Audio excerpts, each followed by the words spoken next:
हाय अस्सलाम वालेकुम, मैं निदाली मुबीन मज़हर एक बार फिर आपकी खिदमत में हाजिर हूँ एक नई रीडिंग के साथ, नई एनर्जीज़ के साथ, पुराने टॉपिक के साथ। टॉपिक आपको बहुत पसंद है, जो कि आप डाइस को देख के, इन कलरफुल डाइस को देख के आप समझ गए हो, आपको बहुत पसंद आती है डाइस रीडिंग।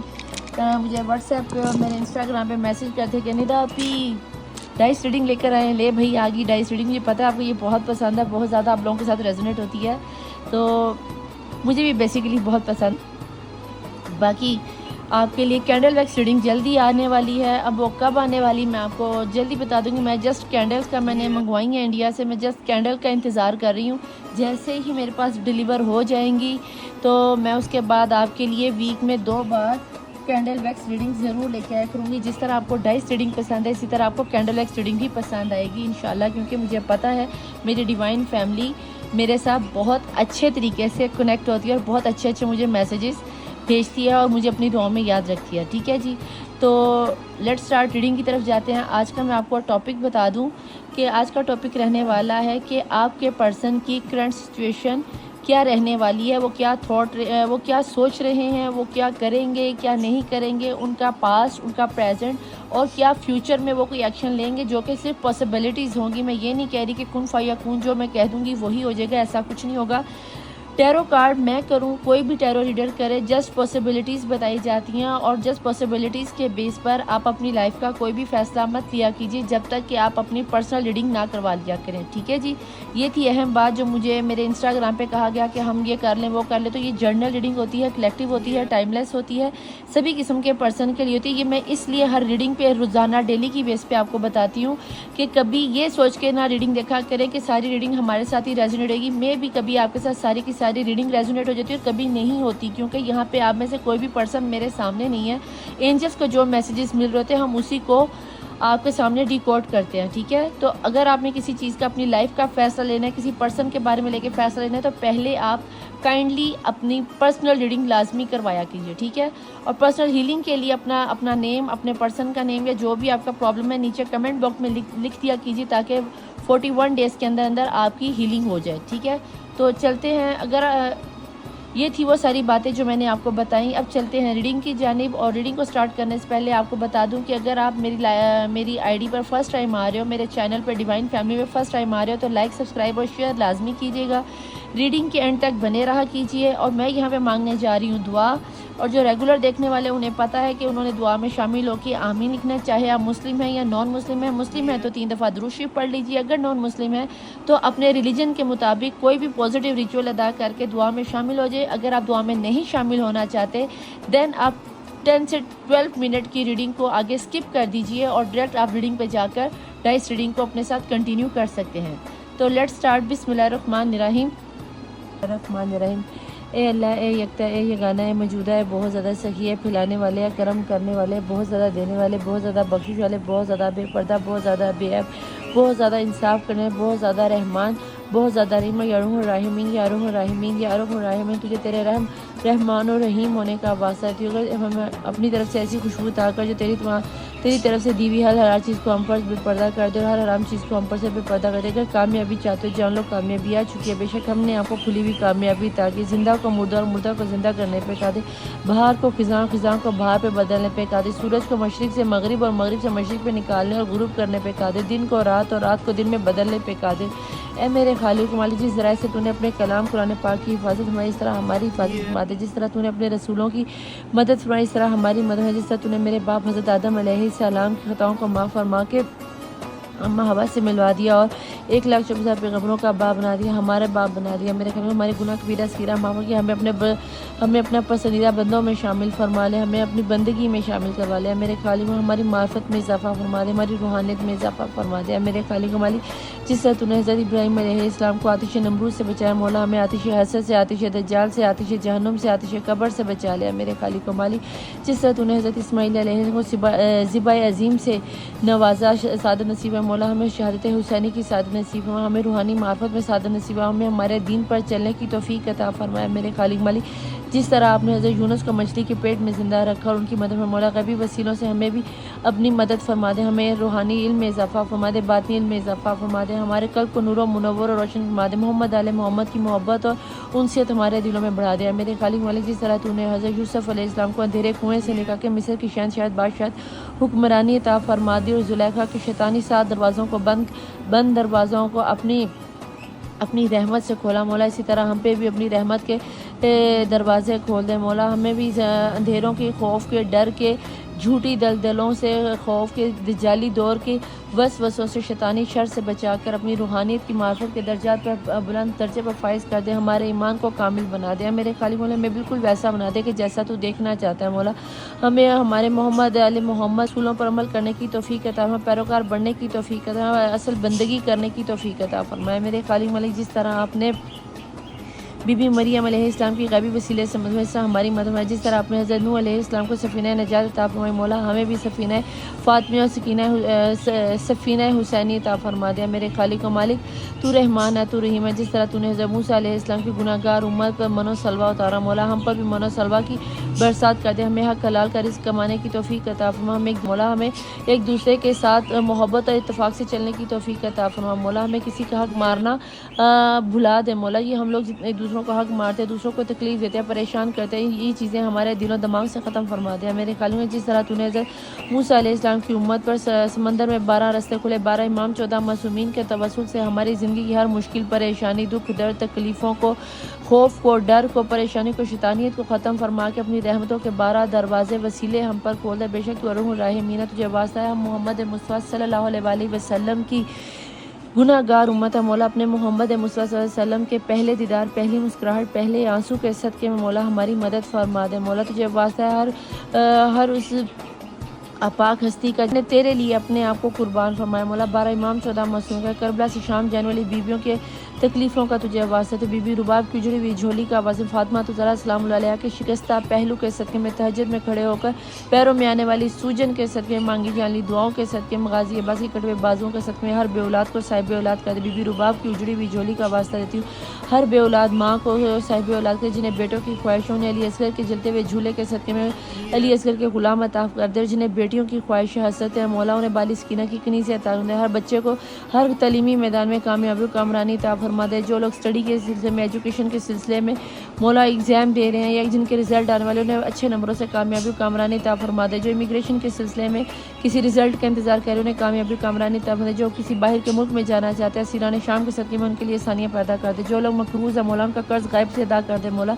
जो लोग बेघर है मौला उन्हें अपने घर अता फरमा दे मेरे खालिक मलिक। जो लोग बीमार है मौला सज्जाद की बीमारी के सदक़े में मौला उन सबको सेहत और तंदुरुस्ती अता फरमा दे। जो लोग अपने बच्चों की बदतमीज़ियों की वजह से नादानियों की वजह से बद इखलाकियों की वजह से परेशान उन माँ बाप को अपनी औलाद का सुख चैन खुशियाँ नसीब फरमा दे मेरे खालिक मालिक। जो लोग बेरोज़गार हैं उनको रोज़गार अता फरमा दे। या मौला हसन अलैहिस्सलाम जन्नत के दस्तरखान से हम पर अपने रिस्क के बेहतरीन रिस्क के अदवार खोल दीजिए मेरे खालिक मालिक। जिस तरह आपने हमें है कलाल के रोज़ी कमाने की तौफीक है। जो लोग कारोबार करना चाहते हैं उनके बिज़नेस में इजाफा फरमा दे। जो लोग जॉब लेस हैं उन्हें अच्छी नौकरियाँ दिलवा दे मेरे खालिक मालिक। आपको वास्ता देती हूँ मोहम्मद आले मोहम्मद का मोहम्मद मुस्तफ़ा सल्लल्लाहु अलैहि वसल्लम की पहली मुस्कुराहट का हर जवान बच्चे के बेहतरीन वर्क खोल दे मौला। जो लोग लव मैरिज करना चाहते हैं यूसुफ अलैहिस्सलाम और जुलेखा के निकाह के सदक़े में उनका अक़द करवा दे। जो लोग शादी में डिले हो गया मौला बीबी खदीजा और रसूलुल्लाह सल्लल्लाहु अलैहि वसल्लम के निकाह के सदक़े में उनकी अक़द करवा दिया मेरे खालिक व मालिक। माँ बाप जो अपने बच्चियों की शादियों के लिए परेशान है उनके लिए बेहतरीन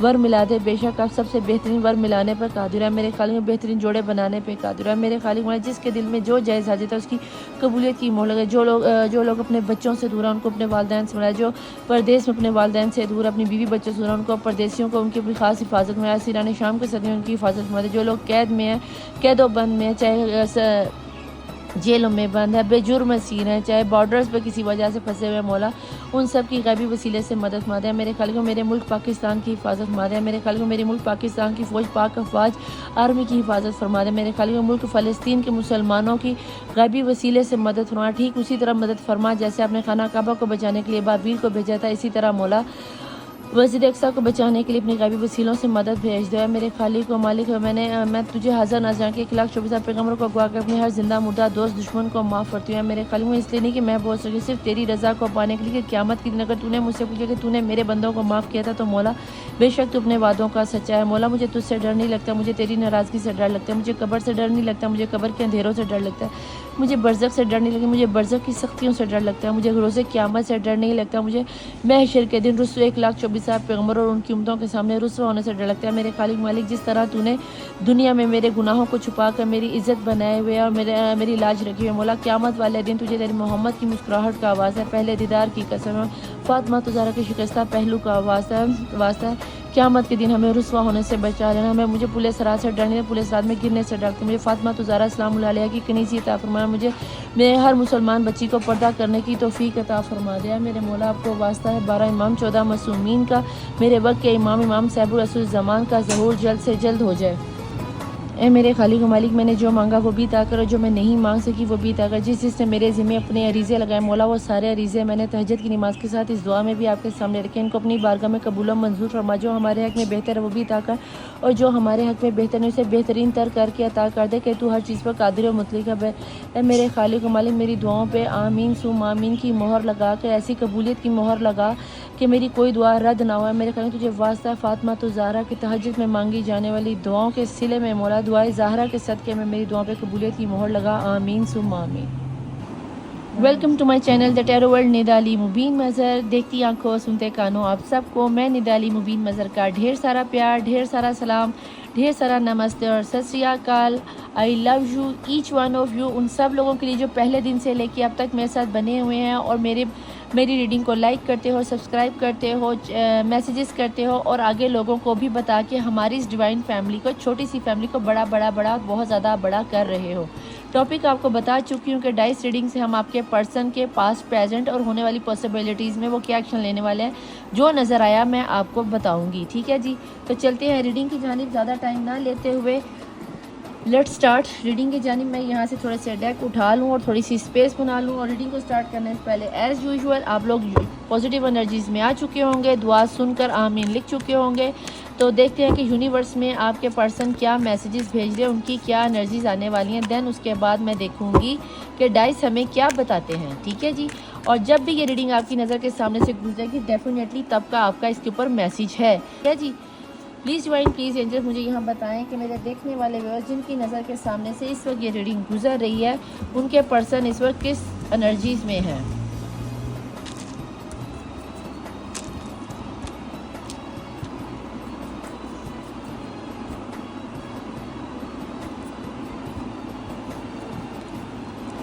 काफ़ी टेंशन में लग रहे हैं मुझे आपके पर्सन, बहुत ही ज़्यादा परेशानियों में शायद परेशान है। डेक ना सिर्फ खुलने में टाइम ले रहा है बल्कि कार्ड देने में भी टेंशन दे रहा है। ठीक है जी, कि जहाँ तक मैं फील कर पा रही हूँ कि आपके पर्सन अच्छी खासी टेंशन में है, ज़रूरत से ज़्यादा ही किसी कोई परेशानी लिए हुए हैं। किस चीज़ की परेशानी है, मे बी बिज़नेस की हो, मे बी किस चीज़ की है, देख लेते हैं अभी एनर्जीज़ में क्या निकल के आता है। ठीक है जी, और बॉटम ऑफ द डेक की एनर्जी को एक दफ़ा एज़ यूजुअल मैं शफल करूँगी ताकि जो उनकी जब रीडिंग आपके सामने गुजरी, जब आप यहाँ तक पहुँच गए उस वक्त आपके पर्सन आपके लिए क्या सोच रहे हैं। साइलेंस, मैंने कहा ना आपके मुझे कार्ड डेक खुलने से पहले ही पता चल गया था कि आपके पर्सन किसी ना किसी परेशानी या टेंशन में है। ठीक है जी, मैंने आपको शुरू में कहा जैसे स्प्रेड खोला तभी मैंने आपको बोला कि मुझे लगता है जैसे आपके पर्सन इंतहाई किसी परेशानी में है, कुछ बताना नहीं चाह रहे, छुपना चाह रहे हैं। शायद वो खुद से छुप रहे हैं या आपसे छुप रहे हैं या फैमिली वालों से छुप रहे हैं। उन्होंने अपने अंदर खामोशी धार ली, शायद बिजनेस लॉस हुआ है, आपको खोने का लॉस है, कुछ ऐसी चीज़ खोने का उनको लॉस है जो कि किसी को बताना नहीं चाह रहे। यहाँ पे मैं आपको ये भी बता दूँ कि आपके पर्सन के ऊपर भी इस वक्त बहुत शदीद किस्म का ब्लैक मैजिक किया जा रहा है। इस चीज़ को आप चाहे मानो या ना मानो, बट ये एक हकीकत है। Please join please angel please सोरो। स्पिरिचुअल जर्नी में जाने के बारे में सोच रहे हैं। हो सकता है कि आपके पर्सन भी इस वक्त टैरो रीडिंग या किसी बुजुर्ग के पास जा रहे हैं, मंदिर, मस्जिद, दरगाह, चर्च वगैरह में कहीं जा रहे हैं, आपको बहुत ज़्यादा मिस कर रहे हैं। पॉलिटिक्स, ये तीसरी दफ़ा, यानी कि आपके पर्सन की लाइफ में भी ये पॉलिटिक्स का कार्ड है। अगर आप रेगुलर देखने वाले तो आपको शायद पता होगा कि कुछ दिन से ये कार्ड और ये थंडरबोल्ट का कार्ड आ रहा है और यहाँ पर ट्रैवलिंग होती हुई नजर आती। कहीं ना कहीं ऐसा लगता है जैसे आपके पर्सन ट्रैवल करना चाह रहे हैं। अगर आउट ऑफ कंट्री में है या आउट ऑफ सिटी में है तो मुझे ऐसा लगता है जैसे आपके पर्सन को लगता है कि अब उन्हें आपकी लाइफ में आ जाना चाहिए या आपको उनकी लाइफ में आ जाना चाहिए। तो लेट्स स्टार्ट, चलते हैं डाइस की तरफ, क्योंकि मुझे ज़्यादा एनर्जीज डाइस की लेनी है। आपको डाइस की रीडिंग ज़्यादा अच्छी लगती है, ठीक है जी। इसको हम यहाँ से थोड़ी देर के लिए उठा देते हैं ताकि आपको डाइस कार्ड्स भी नज़र आते रहे और मैं डाइस रीडिंग को भी कर सकूं, ठीक है जी। ये ऐसे ये इसको रख ही देती हूँ ताकि आपको नज़र आता रहे कि डाइस रीडिंग है ना, क्योंकि आप इसी के लिए तो इस रीडिंग को पसंद करते हो। ओके लेट्स स्टार्ट, देखते हैं।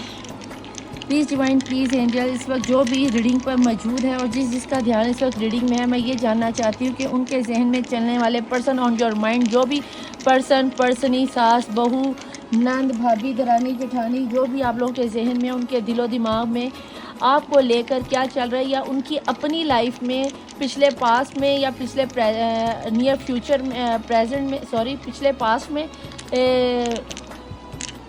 रिसेंटली पास, सॉरी आपके देखने वाले पर्सन के जिसको भी आपके जहन में इस वक्त चल रहा है, जिसके बारे में आप जानना चाह रहे हैं, उनके रिसेंटली पास्ट में, अभी प्रेजेंट में और आने वाले नियर फ्यूचर में क्या चलने वाला है। नेक्स्ट 7 डेज़ में उनकी लाइफ में आगे क्या होने वाला है। आफ्टर ऑल उनकी लाइफ में चल क्या रहा है, क्या सिनेरियो बन रहा है।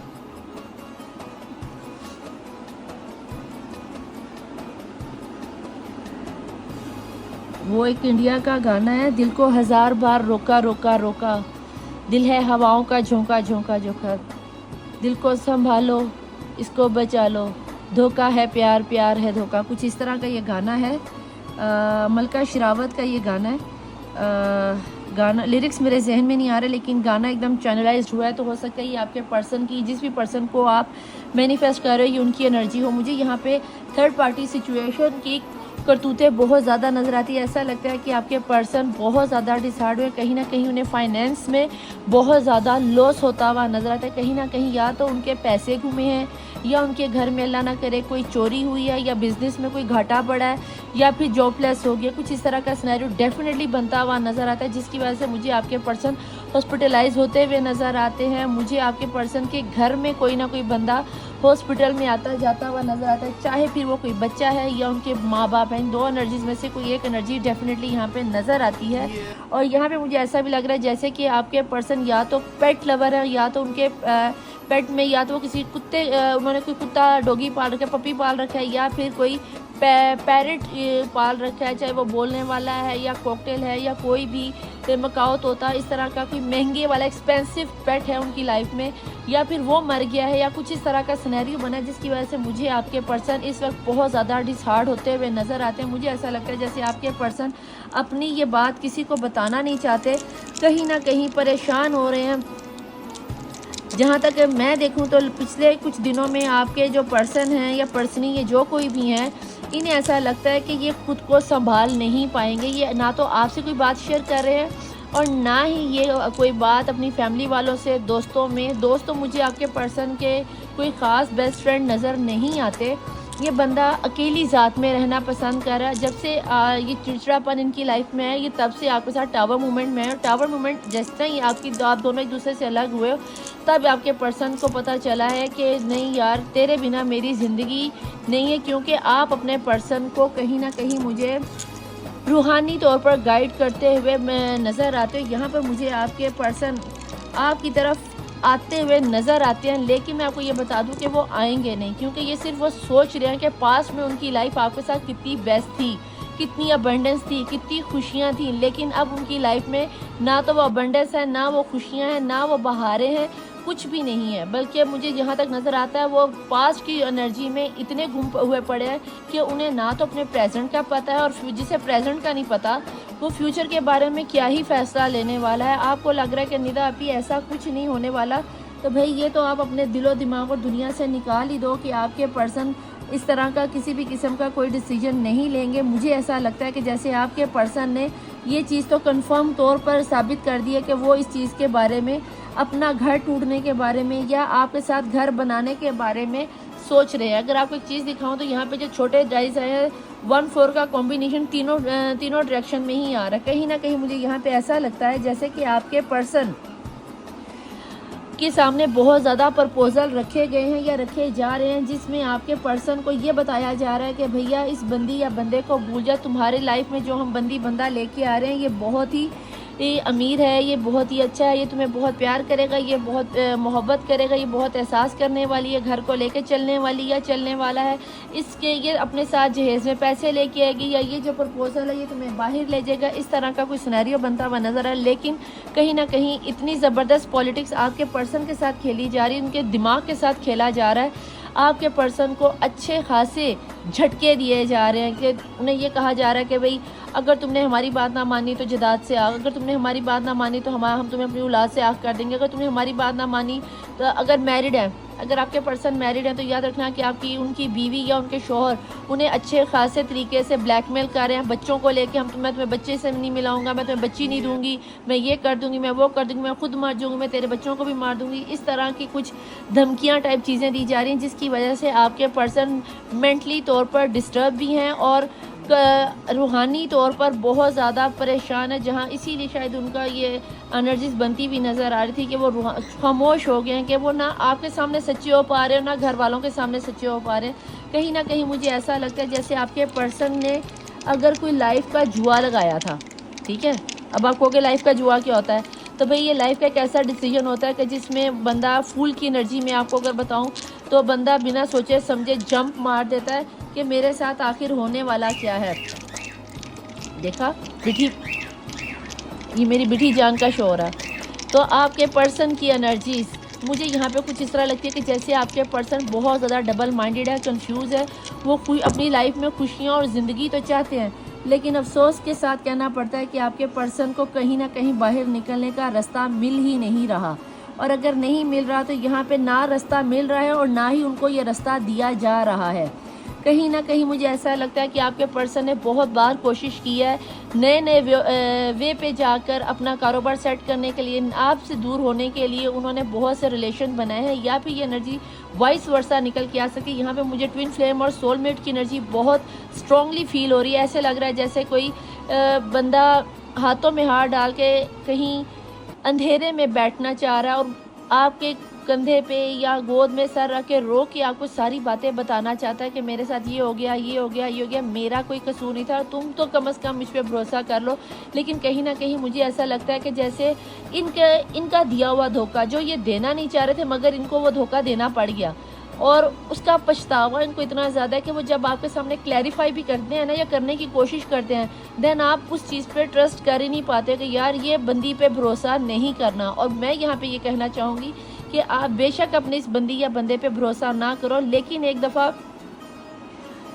उसकी बात सुनो ज़रूर। मैं यहाँ पे ये ज़रूर कहूँ क्योंकि आपको कहीं ना कहीं ये रीडिंग आगे चलकर या जब आपको अपने पर्सन पे कभी मौका मिला बात सुनने का या करने का, तो आपको ये लाजमी पता चलेगा, ये भेद आपके ऊपर लाजमी खुलेगा, डेफिनेटली खुलेगा कि इस वक्त जितने टूटे हुए आप हो, आपके पर आप में तो फिर कोई मेरी रीडिंग सुनकर, दूसरे टैरो रीडिंग की रीडिंग सुनकर आप थोड़ा बहुत हील हो जाते हो। उस बंदे को तो भी जहाँ तक मैं देख पा रही हूँ ये भी नहीं पता कि हीलिंग क्या होती है या टैरो रीडिंग क्या होती है या फिर कोई स्पिरिचुअल वर्ल्ड भी कोई चीज़ होती है। ये स्पिरिचुअल लाइफ आपकी है, उसकी तो ये जर्नी अभी शुरू है। वो तो अभी अंधेरों की गुफाओं में छुपा है, अभी तो उसके बाद ब्लैक मैजिक के असरात शुरू हुए हैं और उसको जिसने भी ये ब्लैक मैजिक के असरात किए हैं इतने स्ट्रांगली किए हैं कि आपकी सोच होगी। कहीं ना कहीं मुझे ऐसा लगता है कि जैसे आपके पर्सन आपकी लाइफ से अपनी लाइफ में आपको लाने की कोशिश करेंगे, ये सोच रहे हैं, ये उनकी सिर्फ थॉट्स है। ऐसा हो सकता है कि आपके पर्सन आके आपको ये सारी बातें बताएं, आपको बताएंगे कि भाई मैं तुमसे, कुछ लोगों के लिए ये पर्सन आपके क्रश हो सकते हैं, उनकी लाइफ में ऑलरेडी कोई थर्ड पार्टी सिचुएशन है, वो किसी और को पसंद करते हो और आप किसी एक ऐसे पर्सन से डील करने लगे हो सकता है ये आपका मेंटोर हो सकता है ये आपके टीचर हो सकता है ये आपसे जूनियर हो सकता है ये आपके कोई मोहल्ले में हो, कोई इस तरह का बंदा है जिसके साथ सिर्फ आपका दुआ सलाम है और उसकी दुआ सलाम से आप उसकी पर्सनालिटी से इस कदर इंस्पायर हो गए हो कि आपको ऐसा लगने लगा है कि जैसे इसके बिना मैं नहीं जी पाऊँगा। लेकिन मज़े की बात यह है कि उस बंदे की लाइफ में अपना ही एक सिनेरियो चल रहा है, उसकी अपनी ही एक लाइफ चल रही है, उसकी अपनी एक लव स्टोरी चल रही है, उसके अपने ही घर के ऐसे मसले मसाइल चल रहे हैं। ये चाहे मसला मसाइल उसकी वालदा बीमार है, उसके कोई बाप बीमार है, या उसके पैसों का इशू आ रहा है, एक्स्ट्रा मैरिटल अफेयर हो सकता है। आप लोगों का कहीं ना कहीं ऐसा लगता है कि जैसे वो अपनी बीवी से शायद डिवोर्स लेना चाह रहा है, या बीवी अपने शोहर से डिवोर्स लेना चाह रही है, बच्चा ना होने की वजह से या बच्चे की प्रॉब्लम की वजह से बच्चे हो के नहीं रह रहे, ज़ाया हो रहे हैं, डीएनसी हो रही है, या पैदा होने के बाद अल्लाह को प्यार हो रहे हैं। जो भी इस तरह का मसला मसाइल बंद है, मुझे यहाँ पे हॉस्पिटल बार बार एनर्जी आ रही है, बार बार एनर्जी आ रही है, लाइक ऐसी कि जैसे कोई बार बार शायद वीक में 1 दफ़ा या वीक में 2 दफ़ा हॉस्पिटल लाजमी जाता है। कुछ इस तरह की मुझे एनर्जी बनती हुई नज़र आती है। अगर आपके पर्सन या आप में से कोई बीमार हो रहा है, या यहाँ पे मुझे बहुत ज़्यादा आंखों में दर्द होती हुई भी नज़र आती है। ऐसा लगता है जैसे कि रो रो के किसी की आंखें सुर्ख हो रही हैं, कि अपने अंदर खून के आंसू रोना, यानी कि आप दुनिया के सामने आपके पर्सन इतने स्ट्रॉन्ग बन रहे हैं, आप भी ये इमेजिन नहीं कर सकोगे, ये जज नहीं कर सकोगे कि ये बंदा भी कभी किसी के लिए रो सकता है। जी हाँ, ये बंदा तन्हाइयों में जाके रोता है, ये किसी को अपना दुख दर्द तकलीफ़ें नहीं बताता। क्यों? क्योंकि इसके घर पर, इसके सर पे इसके घर वालों की जिम्मेदारी है। क्यों? इसके सर पर इसकी बहन भाइयों की जिम्मेदारी है। क्यों? इसने शायद दूसरी फैमिली वालों का या गरीबों का या कुछ इस तरह का, या मेंटोर, ये इस तरह का हीलर है कि इस बेचारे को खुद भी नहीं पता ये लोगों की हेल्प करने वाला बंदा है। आपको एक बात बताऊँ, शायद आपको इसकी यही आदत पसंद आई होगी कि ये जाने अनजाने में दूसरों की हेल्प कर जाता है, जिसे खुद भी नहीं पता चलता कि ये दूसरों की हेल्प कर रहा है। इसके अंदर लियो की एनर्जी मुझे बहुत ज़्यादा नज़र आती है। ठीक है, यहाँ पे लियो की एनर्जी बहुत ज़्यादा है, लिब्रा की एनर्जी बहुत ज़्यादा है, जेमिनी की एनर्जी बहुत ज़्यादा है, कैप्रिकॉर्न और सेजिटेरियस की एनर्जी मुझे यहाँ पर बहुत ज़्यादा नज़र आती है। कहीं ना कहीं ये बंदा ना चाहते हुए भी लोगों के साथ फ्रेंडली हो जाता है, और जब कोई इसके साथ अपना रिलेशन बनाने की कोशिश करता है, इसके बहुत क्लोज होने की कोशिश करता है, तो इसने अपनी एक बाउंड्री क्रिएट की हुई है कि इस लाइन से आगे ना मैंने किसी को इस लाइन से आगे मैंने जाना है, और ना इस लाइन से आगे मैंने किसी को आने देना है।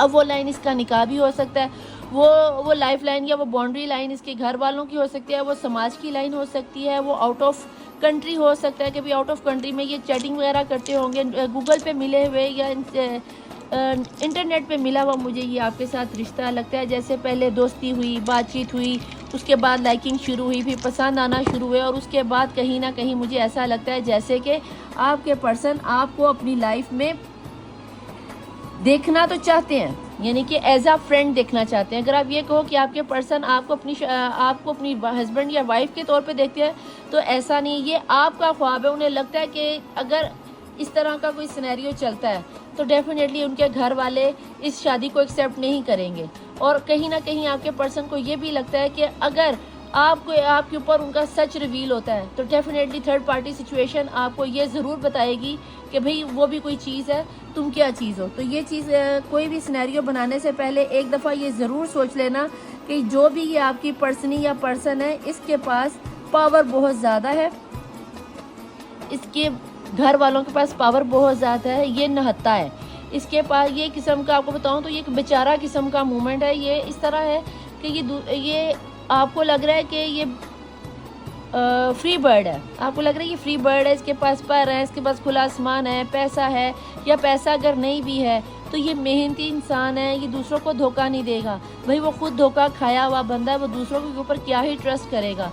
मुझे यहाँ पे लगता है कि आप लोगों को ये बंदा या तो आउट ऑफ कंट्री में, यहाँ पे ट्रैवलिंग का कार्ड भी, या तो ये आउट ऑफ कंट्री में, या फिर ये लौट कर आपकी लाइफ में वापस आने के बारे में जब सोचता है ना, थर्ड पार्टी सिचुएशन तब इसे याद करवाती है कि भैया कोई भी कदम लेने से पहले 100 दफ़ा सोचना कि मैं तुम्हारा क्या हशर करूँगी। अगर आप यहाँ पे कहीं पे भी देखो तो हर जगह पर आपको थर्ड पार्टी सिचुएशन के लिए एनर्जीज अच्छी खासी फील होंगी, और जो कि मुझे भी फील हो रही है। यहाँ पर ऐसा लगता है जैसे कि आपके पर्सन को हर 2 दिन के बाद, हर 2 घंटों के बाद बाकायदा तौर पर टीस किया जाता है कि बेटा जी ज़रा तैयार है ना, ऐसा ना हो कि मैं तुम्हारे वाला बैंड बजा दूँ। ठीक है, यहाँ पर मैं देखती हूँ कि इन फ्यूचर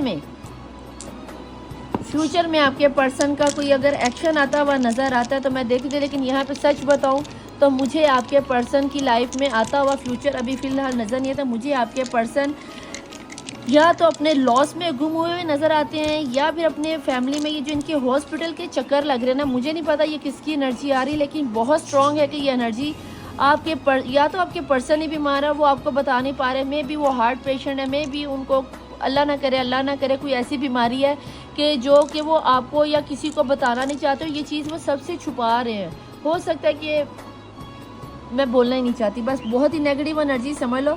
अल्लाह ना करे कि उनकी लाइफ का कोई सवाल है कि भाई लाइफ ख़त्म होने वाली, कुछ इस तरह का सिनेरियो लास्ट स्टेज पे हो, तो भाई इस चीज़ को अगर आप क्लैरिफाई करना चाहो तो ज़रूर करना। लेकिन मुझे डेफिनेटली मुझे आपके पर्सन की तरफ से कोई भी एक्शन आता हुआ नज़र नहीं आता।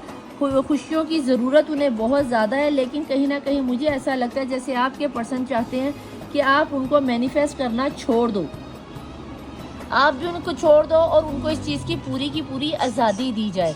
ऐसा लगता है जैसे आपके पर्सन को आप या तो आपका रिलेशन 5 साल पुराना है, 10 साल पुराना है, अगर शादी हो चुकी हुई तो फिर तो अपने पर्सन की आदतों को बहुत अच्छे तरीके से जानते हो। और अगर ये आपके क्रश है, अगर ये आपके मेंटोर हैं, अगर ये आपके टीचर है, अगर ये आपका कोई हीलर है, तो याद रखना कि इसकी अपनी ज़िंदगी में अपना एक सिनेरियो चल रहा है, तो पर ऑलरेडी या तो उसके घर वालों ने किया हुआ है या उसकी लाइफ में रहने वाली ऑलरेडी पहले की जो पार्टी है उसकी अपनी कोई सिनेरियो चल रहा है, वो कर रहा है। अगर आपने कुछ इस बंदे या बंदी के बारे में पता करवाना है तो आप इसकी पर्सनल रीडिंग लेकर उसके नाम के साथ, उसकी मम्मा के नाम के साथ बाकायदा तौर पर आप अपनी रीडिंग लो, तब आपको पता चलेगा कि फाइनल ये किसकी रीडिंग आ रही है, किस किस्म की।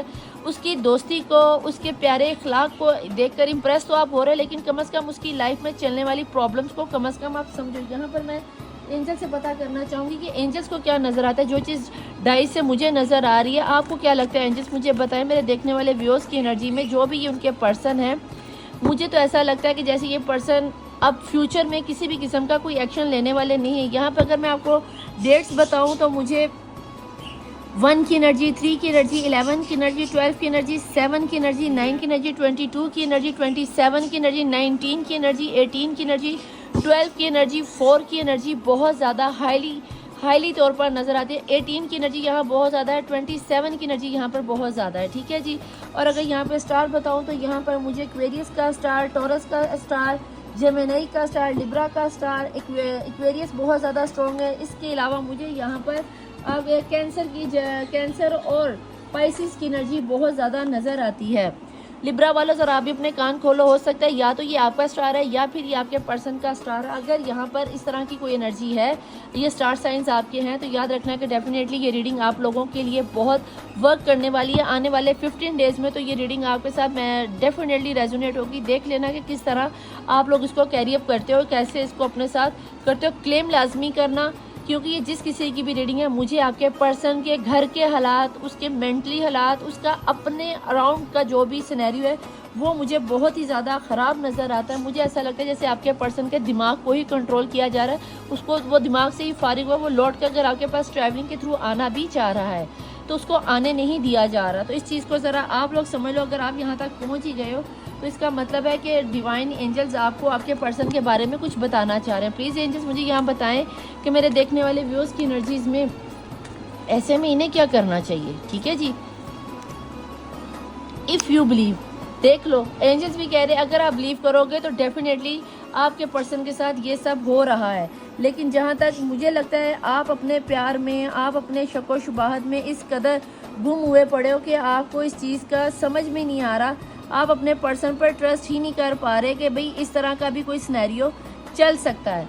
तो ठीक है भाई, आपकी मर्ज़ी है। इफ़ यू बिलीव, अगर बिलीव कर लोगे तो डेफिनेटली ये आपके पर्सन का सिनेरियो में इस वक्त या तो उनका मनी लॉस हो रहा है या फिर क्या नाम नहीं आता, चूज़ न्यू डायरेक्शन। अगर आपको बिलीव करना है तो ठीक, अगर नहीं तो फिर अपनी डायरेक्शन को चेंज करो, अपने पर्सन को चेंज करो, कोई नया वे देखो कैसे आपकी अपनी फिर सोच का नज़रिया चेंज करो। हो सकता है कि आपके सोचने का पॉइंट ऑफ व्यू ही गलत है, जिसकी वजह से आपको ये चीज़ फील हो रही है कि पता नहीं मेरा पर्सन मेरे साथ ट्रू है भी कि नहीं है, तो मैं कैसे इसको अपने साथ सेट करूं, मुझे तो यही नहीं समझ आती। और अगर नहीं आ रही तो मैं यहाँ पे ये ज़रूर कहना चाहूँगी कि एक दफ़ा अपने पर्सन पर ट्रस्ट करके देख लो। ऐसा लगता है जैसे आपके पर्सन भी यही चाहते हैं कि भैया बहना मेरे पे एक दफ़ा ट्रस्ट कर लो, मैं तुम्हारे साथ झूठ नहीं बोल रहा, मैं तुम्हारे साथ गलत बयानी नहीं कर रहा।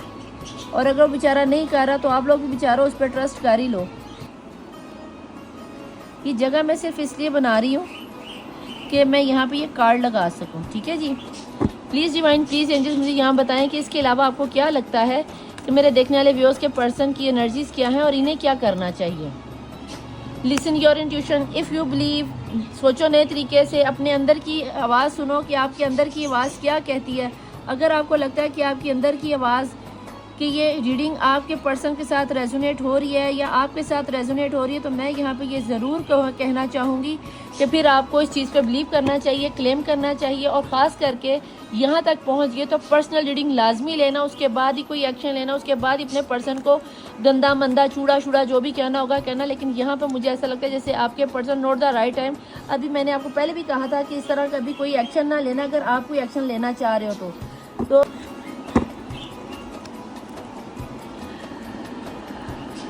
परफेक्ट टाइमिंग जब आएगी तब आपके पर्सन आपको सब कुछ खुद ही बता देंगे। आपने अभी किसी भी किस्म का इस तरह का एक्शन मत लेना। अगर फिर भी आपको ना समझ में आए तो मैं यहाँ पे फिर यही कहूँगी कि आपकी अपनी मर्ज़ी है कि आपको क्या एक्शन लेना है और क्या नहीं लेना।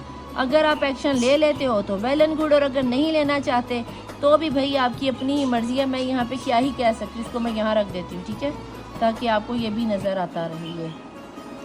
तो जनाब ये थे आपके पर्सन की नियर पास्ट, प्रेजेंट और फ्यूचर में मुझे कोई उनकी स्वाय परेशानियों के कुछ नज़र नहीं आए। क्योंकि अगर आप बिलीव करके अपने पर्सन को थोड़ा सा सपोर्ट कर देते हो या उन्हें थोड़ा सा टाइम दे देते हो देन शायद वो कोई एक्शन ले ले। लेकिन आज की रीडिंग में मुझे आपके पर्सन की पॉसिबिलिटीज़ में भी आने वाला कोई एक्शन नज़र नहीं आता, क्योंकि वो अपने आप में ही परेशानियों में बहुत ज़्यादा परेशान और गुमसुम है। कहीं ना कहीं ऐसा लगता है जैसे आपके पर्सन आपको ये सब बताना चाहते हैं, लेकिन आपको इस तरह का सिनेरियो बनने ही नहीं दे रहे हो कि आपके पर्सन आप पे ट्रस्ट करके आपको ये बता सके कि यार मुझ पे बिलीव करके देखो, मैं तुम्हारी लाइफ में वो सब शायद वक्ती तौर पे वो ये खुशियाँ नहीं दे सकती, क्योंकि वो अपने पास से निकलेगा तो वो आपको प्रेजेंट में जिएगा तो फ्यूचर के बारे में कुछ सोचेगा।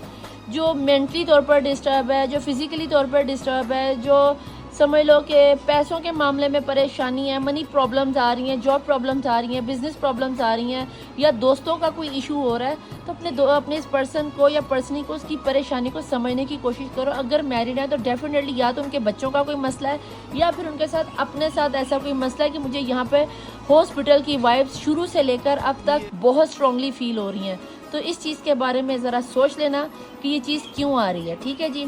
रीडिंग पसंद आने की सूरत में लाइक, सब्सक्राइब और शेयर ज़रूर कीजिएगा, अपने प्यारे थम्स अप ज़रूर कीजिए। कम से कम 5 लोगों में या व्हाट्सएप पे जाके 5 ग्रुप में ज़रूर सेंड करके बताया कीजिए। आपसे एक हम्बल रिक्वेस्ट है कि आप जिस भी शहर से, जिस भी सिटी से रीडिंग देख रहे होते हैं, नीचे सिटी का नाम ज़रूर लिखा करें।